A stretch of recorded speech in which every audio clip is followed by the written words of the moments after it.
Welcome to the Zest for More podcast, where we are all about finding the joy beyond your job. I'm Alison Wu.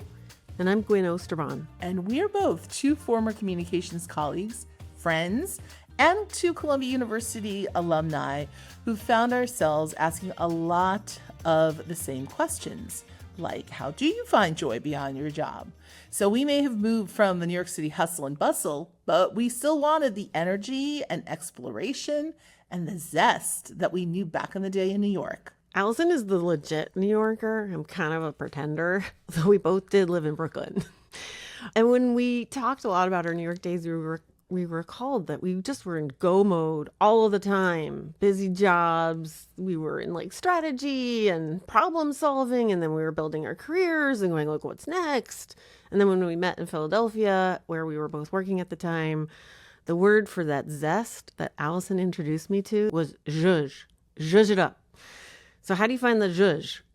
Could there be more to life than just working? And how do you get to a point where you're just so busy you don't even start asking your questions like, where's my zhuzh and my zest? So we thought this was a great topic to dedicate a podcast to, where we could talk to others and ask the same questions, because this is the conversation Gwynne and I have been having for more than 5 years. We also thought it would be a lot of fun. And we're doing this episode because we realize we should never ask anybody questions that we would not answer ourselves. So to kick things off, we thought we would do this little origin story, backstory thing. So why would someone like me, as a coach, I was always the content person to Alison's digital person. I'm an amateur sports person, woman thing. And I kind of dabble in chef, but why would I want to explore joy? And then why would I, someone who's a former journalist, turned digital communications professional, and now current jewelry maker, and definitely a passionate home cook, want to create Zest? So Gwynne, I have a question for you. What was the first clue that this was a great idea for a podcast and just not a passing fancy, this idea of joy beyond your job? I just kept coming up against so many colleagues and friends and work environments who they would say like, oh my God, I'm just dead. I'm like exhausted. I don't know what I'm doing. I can barely make time to breathe. And I was alongside kind of coaching. And then it sort of went even back further when I went to a leadership program in Switzerland. And I was alongside 40 other people who were kind of all in this mid-tier, thinking about what's next. How can I become a VP and SVP and beyond? And the whole programming was around anthropology and political science. And I was like, oh, that's my jam. That's what I studied at Columbia. And people were saying, like, how do you motivate people? How do you tap into joy? They didn't use that word in Switzerland. And a lot of the conversations kept kind of coming around to, if you don't figure out how to get in touch with people that you're leading in this massive company, how are you going to achieve anything? And either people were going to be the number one accelerator or multiplier, as one of our favorite former execs used to call it, or sometimes a hindrance and a blocker to accomplishing something big. And so how do you tackle that? So this idea of like, if you can't figure out who you are, you can't find your joy, and you can't bring that joy to work, well, what are we doing? But Alison, right back at you, former journalist who likes asking other people questions.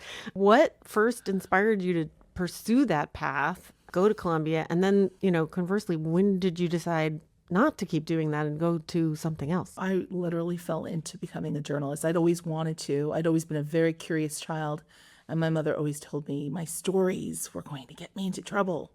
So I was always asking my neighbors, what are they doing? What are their lives like?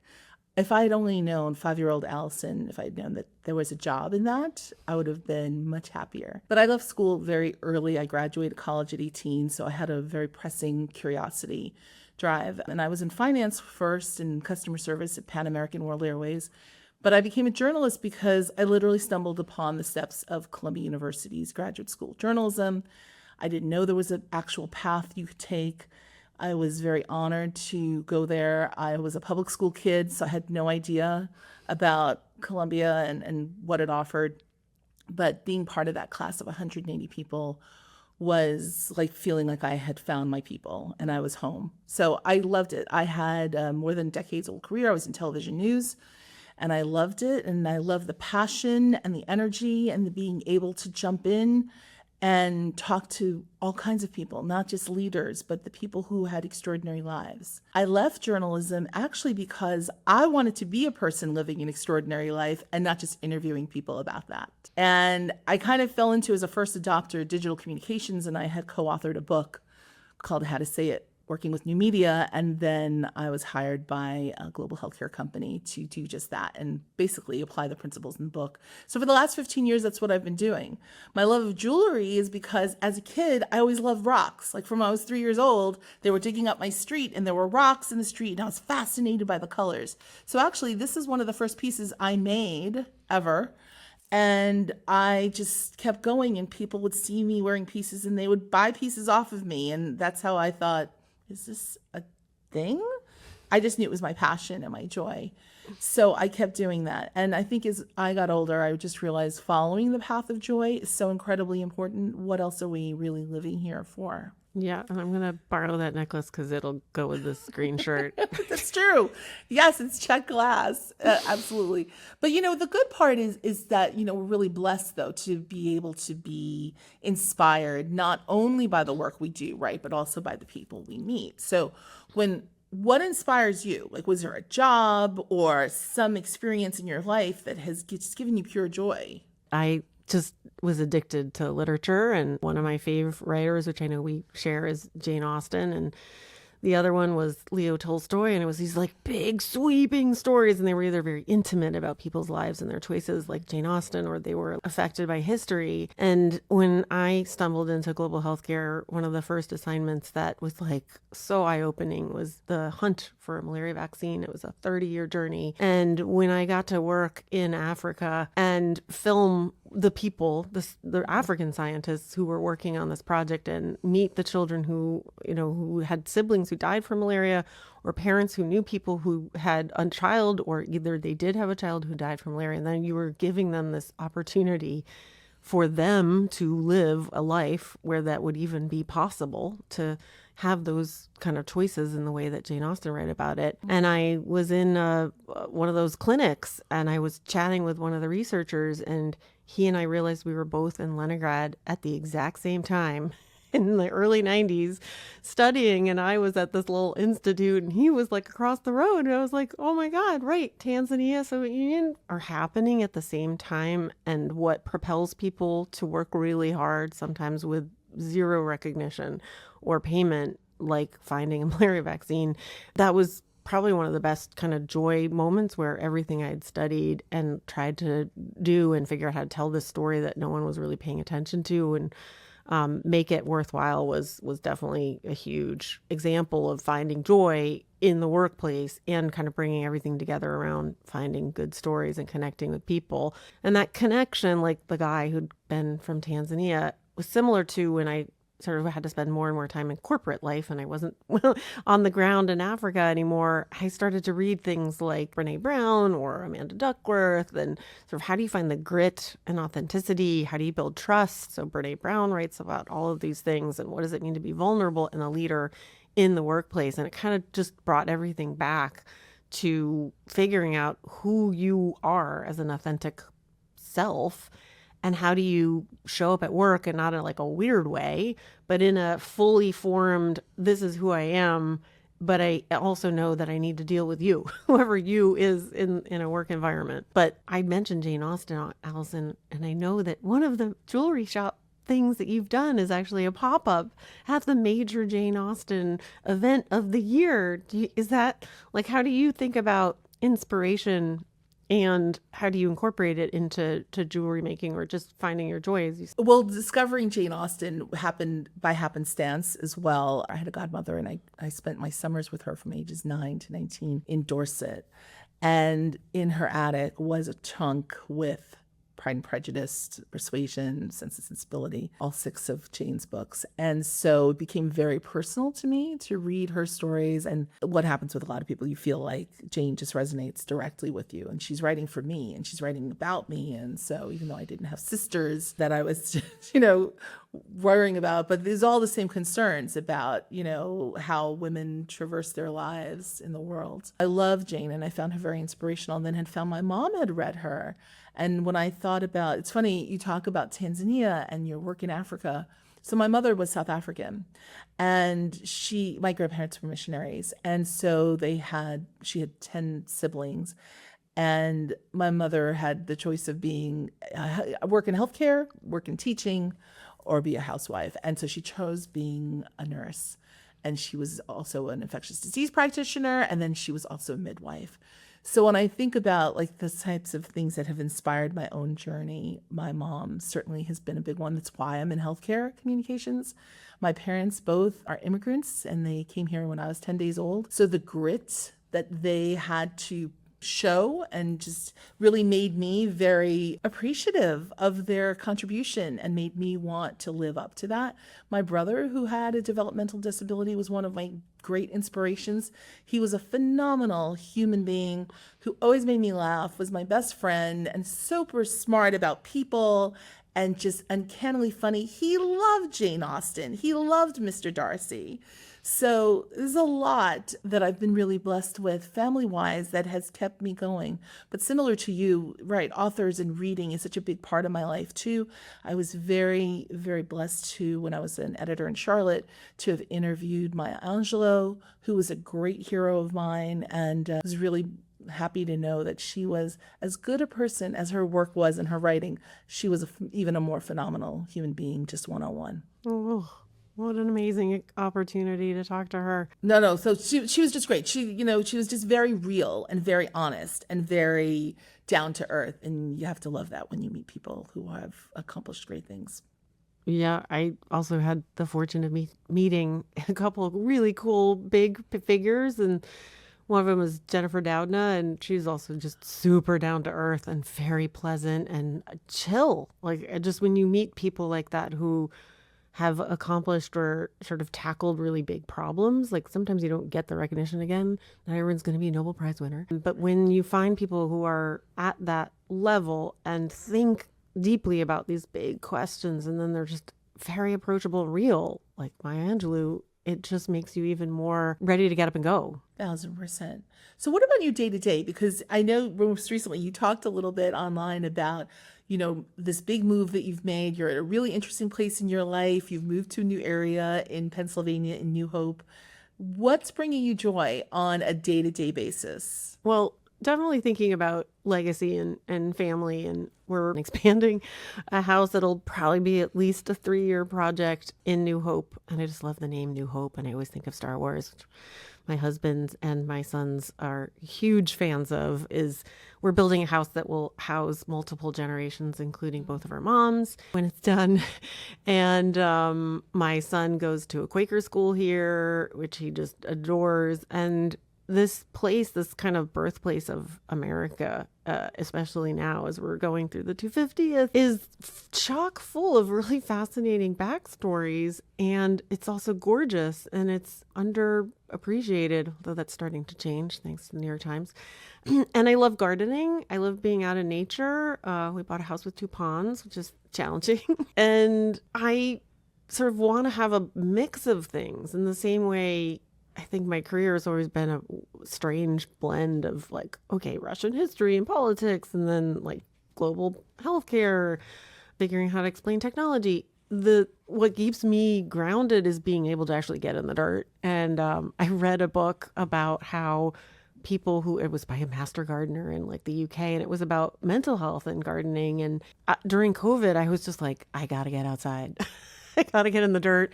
And there's actually some biological explanation why actually getting your hands dirty, but there's a lot of immunology research on why people who've been exposed to dirt actually have more protection later in life. And then I just like making pretty things, and it's full of color and taste, and so all your senses just get activated.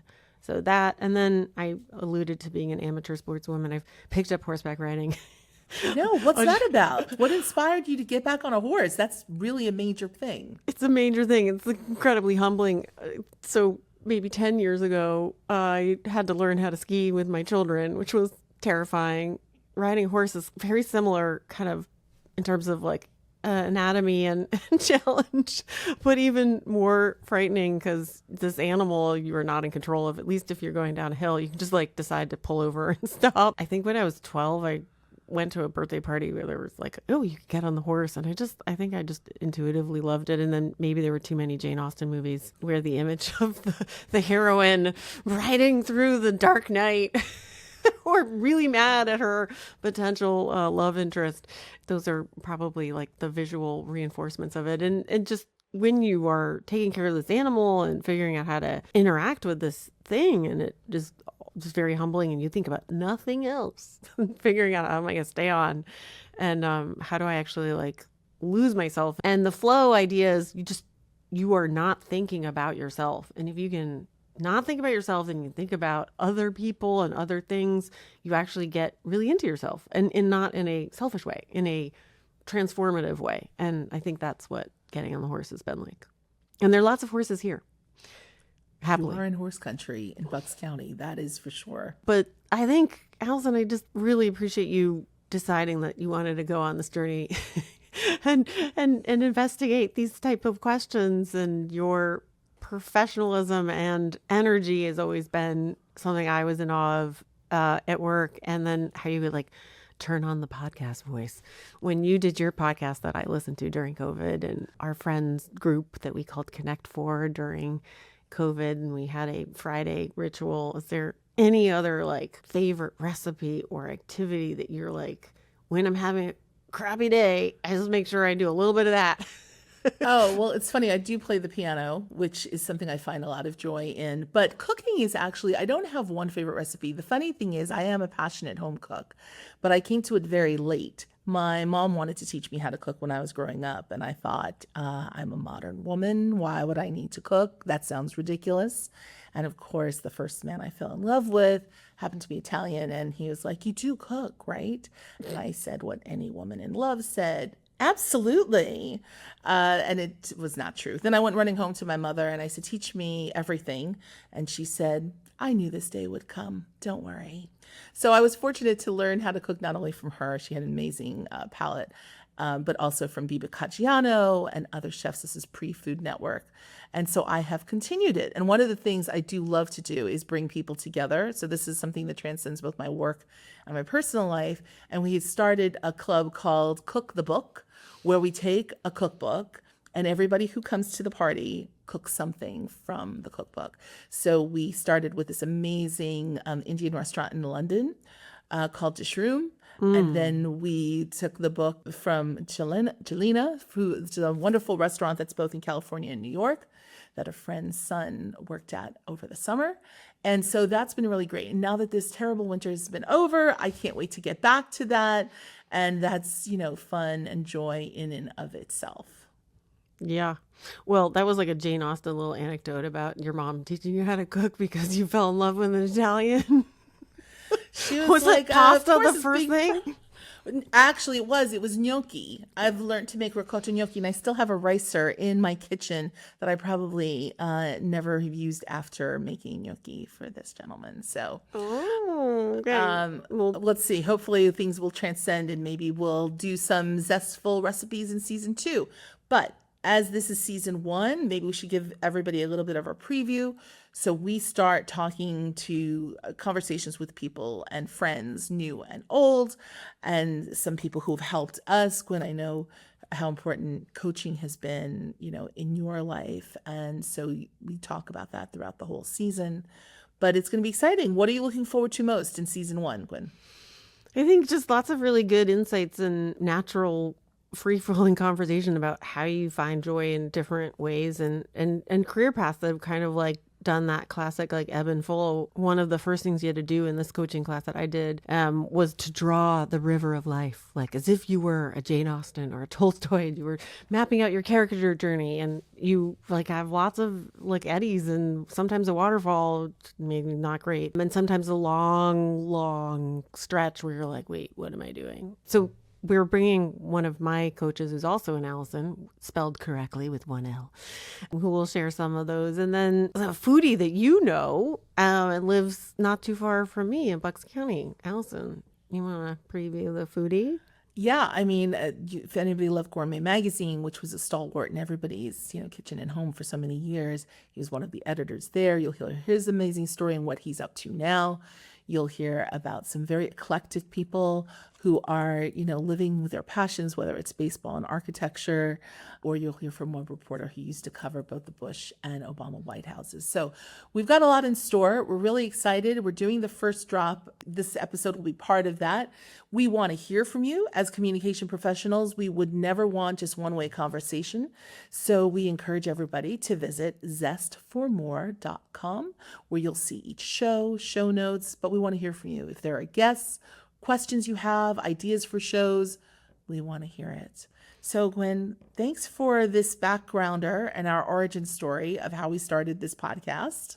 Yeah, no, it was great. And recipes are also welcome, and strange sporting interests, just anything and everything to make this a community. Because I think that's the other thing that Alison and I made like a pinky promise on very early when we met, was we have to have fun. And that's always been a really big kind of motto and mantra for both of us. Absolutely. So be sure to subscribe, whether on Apple or Spotify or wherever you get your podcasts, so that you get all the latest episodes as they drop.